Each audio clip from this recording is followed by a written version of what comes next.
Welcome to the Divas That Care Network. Today's show, The Wow of Women, features the remarkable journeys of women whose powerful and extraordinary choices positively impact people's lives on a daily basis. I'm very excited to introduce you to our special guest today. Marie Sumnick is a mother, 4 children.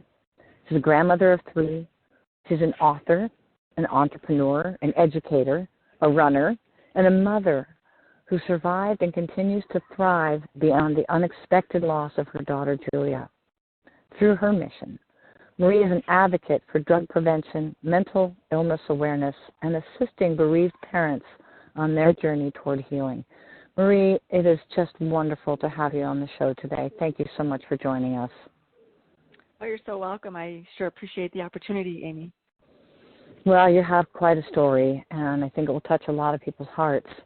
But let's just get to know you a little bit. Now, where are you from? What do you call home?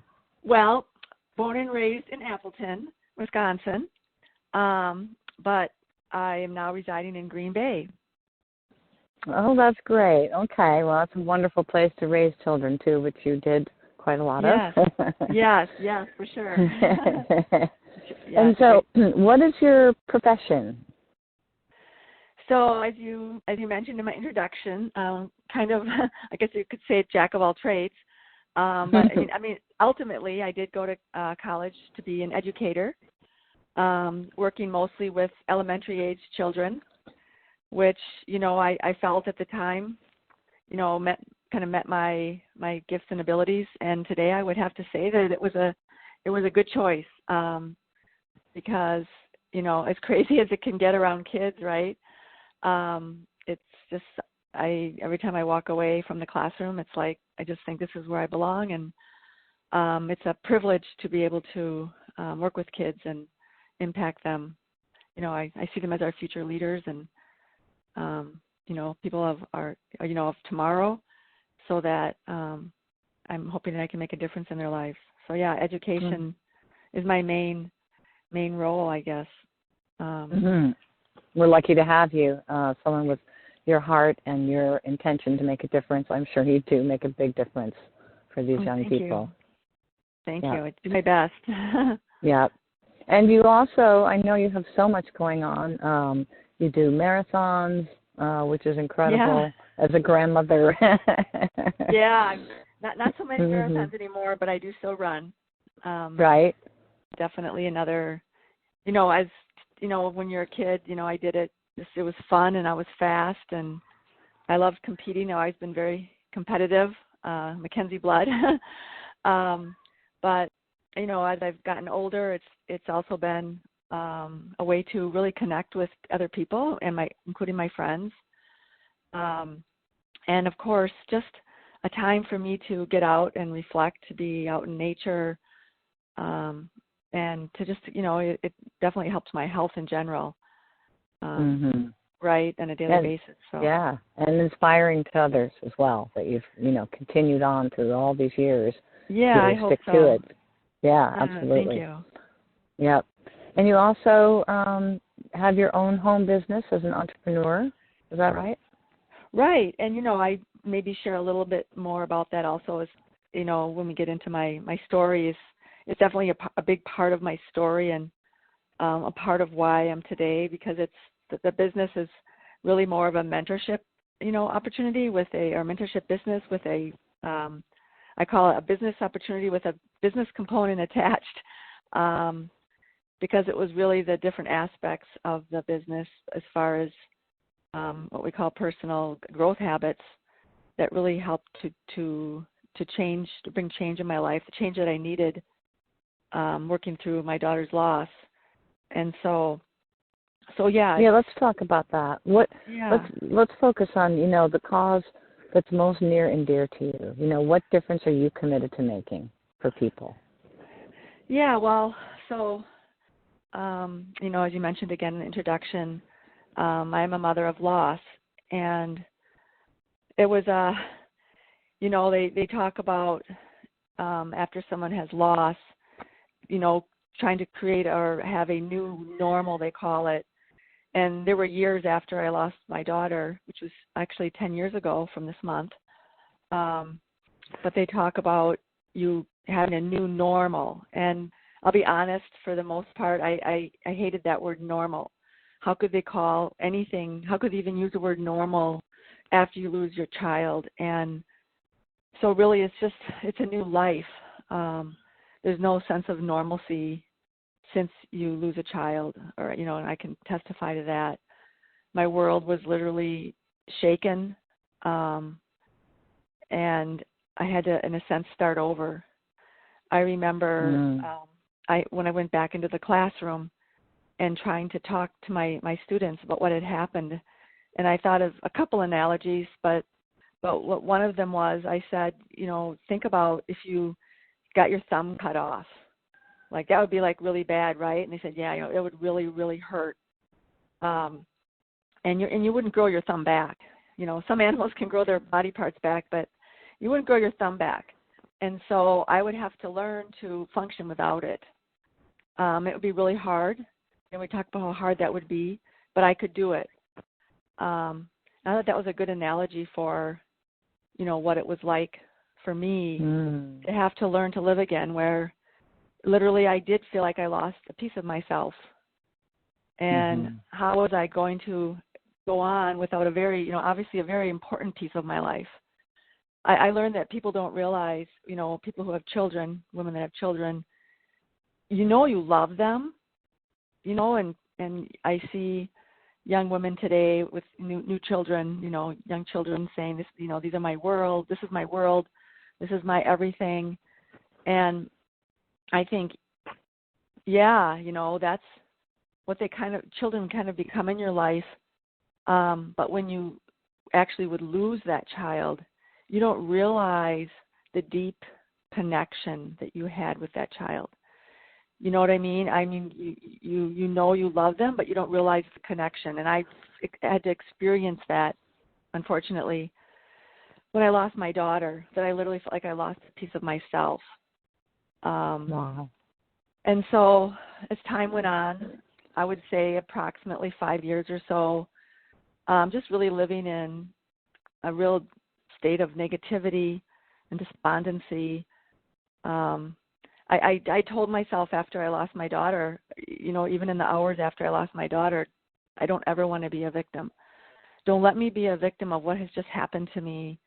I was never that kind of a person.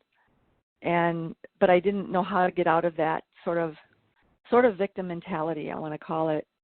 It's hard not to go there, right? I know a lot of people have things that happen in their lives, and it's hard to not go to that, you can be happier, you can do this, but you didn't lose a child, right? You didn't have this happen to you, right? Look what I experienced. And I understand that. I more than understand that after having gone through it. But I realized that maybe happiness wasn't a choice at the time, but I realized that wanting to be happy was a choice. That the work towards happiness is a choice, if that makes sense. And that was a really big deal for me, a kind of an enlightening moment, that I had a choice in doing what I could do to try to find that joy in my life again, to live a better life. That was the choice I had. And so, wow. it was really a really enlightening moment. And that's my an aha son, moment, absolutely. A very big aha moment, no question. And part of it was because I had been watching my oldest son, Stefan, working through his own, loss of his little sister. And I saw that he was, the way he was talking and the way he was acting and building his own life, I saw that there was some things positive things happening in his life. And I was thinking, I want that. I want what he has. What is he doing? How is he making these changes in his life? And it was through this, this business that he was able to do that. He was becoming more of a leader, more confident, just feeling better about himself. And that's ultimately what I wanted. I wanted to feel better about myself. I learned that we tell ourselves what I'm going to just come out and say, we tell ourselves lies. I asked myself, what was I telling myself after my daughter died? And I think mothers would do this. As mothers, we're supposed to be the nurturers, the ones that, protect our children. And so when something like this happens, even though you might have not have anything to do with their death, somehow you're responsible. Mm-hmm. And so right. I know I had been right. So I had been beating myself up. And you go through if onlys. If only I had done this. If only I had done this. Or been this. Or done this when she was alive. And I really had beat myself up with a lot of those statements. And so I had to learn to figure out what were those lies and then what was the truth, right? And so through this business, we do a lot of personal self-development. We read a lot of really great books by great men and women, authors, speakers, Christians, just putting just a lot of truth into my mind. And I started realizing things about myself and my own beliefs that was keeping me held back and keeping me stuck. It's almost like you were learning how to live again. Exactly. Yeah. Exactly. Although in a new way, because maybe you hadn't even been conscious of kind of the mind chatter to the degree previously. Yeah. Exactly. And I think a lot of us do this, right? I that we start telling ourselves things, and what are we telling ourselves? Is it true? Is it right? Or is it a lie? And a lot of us are believing lies, and that's what's keeping us held back. Which is what I learned. But I also want to say it. I know it's not easy. It's not overnight. It takes, I would say it took me months to start. I felt I just could feel the bad, the negative kind of fall away. It was really, really actually a very cool, feeling to have that happen. But it was work. It was a daily having to fill myself with the right thoughts and the right things. Now, I'm also a Christian. I know that that's a key part of why I changed is God. I mean, I'm not going to say it's very important that I bring that up because I know that again in the hours. I remember even in the minutes after they told us that they found her body, my first thought was, I don't know if I can go on living, but I feel like I have to. And I don't know why I feel I have to, but I feel I have to. And I don't know how I'm going to do this. But at the same time, there were, Bible verses and truths that came into my mind. I knew one of my favorite verses had always been that God works for the good in all things for those who, love him and have been called according to his purpose. And I knew he loved me. I knew I loved him. And I knew that somehow there was something that was going to come from it. I didn't know what that was. I didn't feel like it was. I knew I was very far from that. But I clung to, verses that I knew held truth. And even though I felt like I was hanging on by a thread many times during that, those first few years, I just kept seeking what was true. And, today I ultimately know that and believe that I will be with my daughter one day. If people had told me, tried to tell me things, she's in a better place. Well, for me, being in a better place was having her right next to me, right? Better place wasn't in heaven, it was with me. But today I can honestly say I do feel she's in a better place. I couldn't say that maybe 5 years ago, but I can say that now. And so I've just, I've come a long way. Can you share a little bit? Yes, you have. For our listeners who, I want to touch on, I've heard you say that you want to be a voice for those who've suffered injustice. And, when I think of your daughter, I think of justice for Julia. But for our listeners who don't know, Julia was only 21 years old. Can you share just in a sentence? Do you feel comfortable sharing what happened? Yeah, thank you for asking me, Amy. Definitely a very important part of this as well. So my daughter, who is a non-drug user, who actually cares very much about health and fitness, kind of like her mother. She was given a date rape drug, which is a sort of colorless, odorless, clear drug that was literally put in her water, or put in water of some sort, because they found in toxicology that she only had this drug in her system. No alcohol, just a lethal dose of this drug. It's called GHB.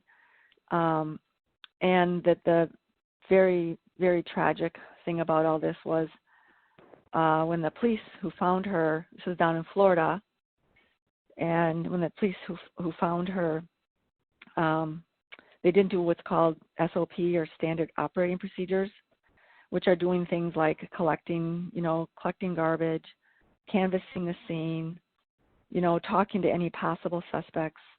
They didn't do any of that in the first 24 hours. As I found out, it was basically because they were sort of incompetent.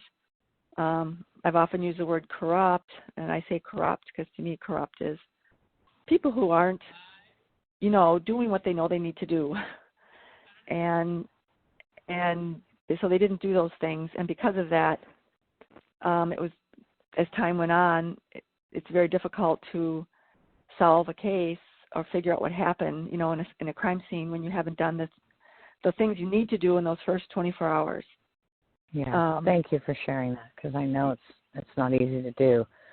I just wanted to give our listeners some idea that why there's such injustice revolving around the loss of Julia, that is still to this day unresolved, and that in fact you probably do have the answers the police didn't have, but now you don't have the evidence to prove it. So you're still left with that incompleteness. So with that in mind, being that voice, how have you turned this, passion you have for this cause into action? Yeah, thank you again for asking that question. So there's several ways. I've definitely come to peace that, again, I referred to God earlier as knowing that I'll be with Julia one day. I also believe that he is our great judge, and that one day the perpetrators, will be held accountable. But having said that, I also believe that God wants us to have justice here on earth if possible. And so a couple of things I've done. One is I did write a book called Beyond Broken. And in my book, which is an incredible book, I might add. Thank you. For those listeners might really, it's incredibly moving. It's sometimes even difficult to read, but I think it's very important for people to understand that this is going on all the time. And well, exactly. We need to put a stop to it. I highly encourage anyone that hears this to read my book for many reasons. To me, I see my loss and what I went through at least equal to more than any other adversity you might have in life. And so in my book, I do seek to, number one, help people through their own adversity, whether it's a loss or whatever they're facing in life. But number two, I do also expose the injustice that I have gone through. I do share, important parts of my journey, the investigation, what happened, the following investigation, what didn't happen, and where I'm at today. Well, the book was published a couple of years ago. Fortunately, there are some positive things that have happened since that as well, that you're also aware of, Amy. Yes. And so I think, Amy actually helped me connect with a faith-based movie producer, and then in turn, a faith-based screenwriter. So as we talk, the screenwriter is actually in the final stages of a screenplay that he has written. I've been in contact. We've had several, hours-long conversations discussing the play that he's writing, which is hoped to be a feature film. And again, the purpose of this book, of the movie, I do book talks. All of it really is for main purpose of helping helping people, but also to expose the injustice I've been through. I do want, it was very, very disappointing and actually almost shocking for me to realize that we have organizations, in our society, such as, law enforcement, that we have always trusted in and believed to, be there for us. And in my blind faith, I unfortunately discovered a corrupt organization that was not out for the best interest of American people. And so I think it's important that we expose that. And it's not because just to solve my case, it's because I care about the next person. What about the next person or dead body that is found? Is that person going to get justice, right? I care about making people in these very important places, I care about their character and integrity. I care about that we have the best people in those places for other people in our society. That's so it's really a bigger picture. Yeah, it's so much more. And I want to point out, too, that your book is available on Amazon.com, Beyond Broken by Marie Sumnicht. And I think that, I'm very committed to making sure this movie gets produced. When the time is right, perhaps we'll give our listeners a chance to contribute to this very worthy cause. One of the things that you always, you've been quoted as saying, I'm intentional in everything I do because I've learned that life can be unexpectedly shortened. Yeah. You've taken this incredibly dark experience and found a way to bring life and value to others as a result. Just, if you would, as we close out, just please share with us, if you would, for you, what is it that you're really looking to accomplish? Because it's extraordinary to me that you have found a way to make this be a positive thing for others. It's really remarkable. Well, so what's my ultimate maybe vision or goal in life, would you say? Yeah. I think my ultimate vision is to show people that you can not only live, somewhat resume, I guess, the life maybe you had before you had tragedy or adversity, but you can more than live. In fact, you can make an incredible difference in the lives of people around you. I believe, and I shouldn't say I think because I really believe that we're all here to serve the people around us, to make the world a better place. And, and I guess unfortunately sometimes it takes going through tragedy ourselves to realize that. And so because our lives are short, like you said, and shorter than sometimes we realize, that it's important that we make the most of our precious lives right now. And so that's really my ultimate mission. And you are actively doing that, which is truly remarkable. I can't thank you enough for sharing so authentically on such a vulnerable subject, being so transparent about sort of the dark period of your life that was inevitable in such an experience, and then bringing the inspiration and even the hope for maybe those who are in the midst of their own struggles right now, that it is possible to get past it and actually use it in a sense as the motivation to become more and do more in your life, and you certainly have, Marie. Congratulations for the work, for the book, for the upcoming film that I know will be produced, certainly if I have anything to say about it, because people need to see it. And I do encourage people to read your book.